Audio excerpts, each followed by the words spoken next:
Meu amigo e minha amiga eleitoralista, hoje a gente vai fazer os destaques da sessão do TSE.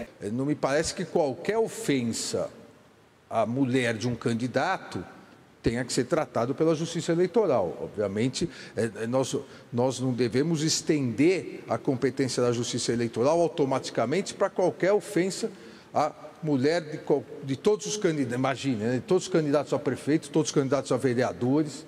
Mas se houver essa conexão direta com as eleições, com pautas defendidas, a competência é da Justiça Eleitoral.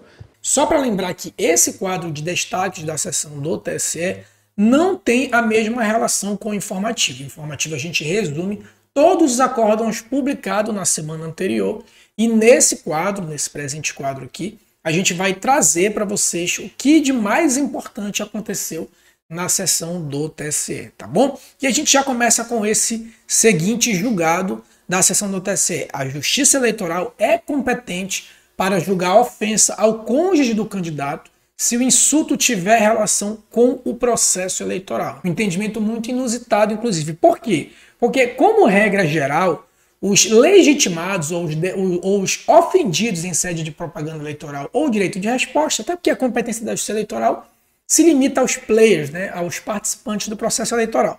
E quem são esses participantes? Basicamente, partidos e, essencialmente, candidato. Onde leia-se partido, obviamente, lê-se também federação, coligação. Né? Então, basicamente, partidos e candidatos são destinatários da proteção dessa norma direta, né, que é o processo eleitoral. Também entendo que os indigitados ataques dirigidos à pessoa da senhora Rosângela da Silva, que não ostentava a condição de candidato e não estava envolvida diretamente no processo eleitoral, não tem o condão de atrair a competência dessa justiça especializada para apreciar a questão. Excepcionalmente, o que o TSE decidiu, inclusive, esse aqui foi aquele caso, né, da primeira-dama, Janja, com uma comentarista da Jovem Pan. De acordo com o TSE, a comentarista insultou ainda então pretendente a eventual primeira-dama naquela ocasião nas eleições de 2022. Enquanto você tem ali a Janja abraçando o Pablo Vittar, fumando maconha, fazendo sei lá o quê, você tem uma mulher impecável representando a direita, os valores, a bondade, a beleza, né, que estão relativizadas assim, quando você vê a Janja fazendo a farofa que ela vai, porque ela faz farofa. Esse evento do Lula que teve, você vê ali Daniela Mercury, Martelli, um monte de artista maconhista ali. O que o TSE entendeu? Bem, continua sendo candidatos, federações, coligações e partidos os destinatários da proteção dessa ofensa, seja por meio de direito de resposta, seja por meio de remoção de conteúdo. Tá? No entanto, excepcionalmente, se essa ofensa destinada ao cônjuge indiretamente fizer parte do pleito eleitoral ou indiretamente atingir o candidato, no sentido que isso possa ter relação com o processo eleitoral, com as eleições, aí a Justiça Eleitoral é sim competente para julgar esse pleito, tá? O ministro Cássio Nunes Marques, né,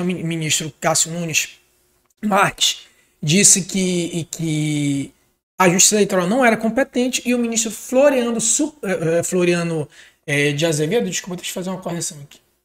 Pronto, corrigi a cor aqui.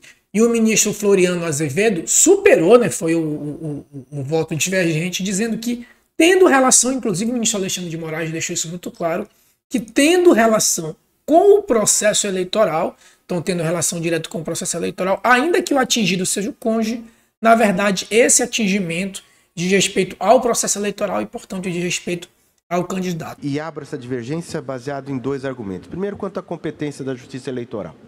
Aqui me parece que a competência é atraída para a Justiça Eleitoral em função do quê? Não em função da pessoa, ou mesmo da condição de a recorrente ou aquela que se sente agredida ser cônjuge do candidato, mas no contexto em que isso se colocou. Nós estamos vendo o seguinte, há um debate, tem uma tarja, eleições 22, Michele Bolsonaro é proibida de participar nos programas eleitorais e toda a fala impugnada, questionada, é de comparação de primeiras damas para atingir o candidato.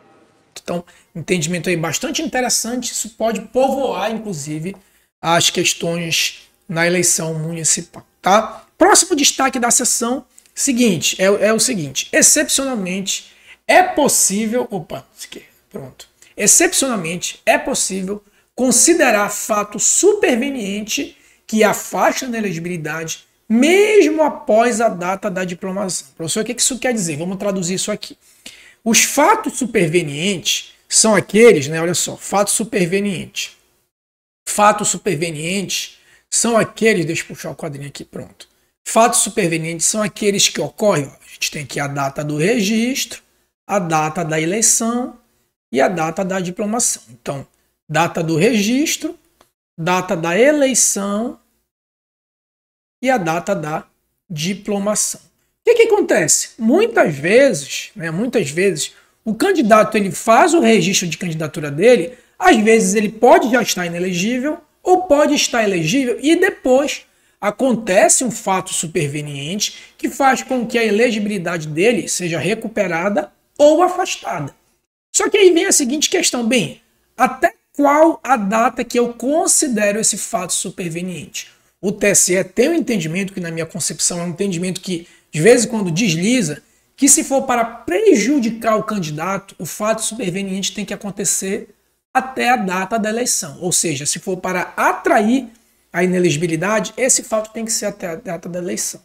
No entanto, se o fato for para beneficiar, portanto, afastar a inelegibilidade, ou que ele passe a ter condições de elegibilidade, nesse caso, para favorecer o candidato, a data limite seria a data da diplomação. Então o candidato concorreria aqui sub iudice, né, inelegível, e teria até a data da diplomação para afastar esse fato superveniente. Tá? Agora, o TSE, como forma excepcional, a regra continua valendo ainda, então a regra continua valendo até a data da eleição para reconhecer algo que vá prejudicar o candidato e até a data da diplomação para beneficiá-lo, portanto, para afastar uma causa de inelegibilidade. No entanto, excepcionalmente, é possível considerar esse fato superveniente que afasta a inelegibilidade mesmo após a data da diplomação. Nesse caso aqui específico, o candidato concorreu sub iudice, ele tinha uma condenação penal e ele concorreu normalmente, aí ele sofreu um recurso contra expedição de diploma, que é um recurso específico para essas causas supervenientes de inelegibilidade, e durante o trâmite do RSED, do recurso contra expedição de diploma, durante esse trâmite, o STF anulou a condenação que dava origem lá à inelegibilidade dele, né?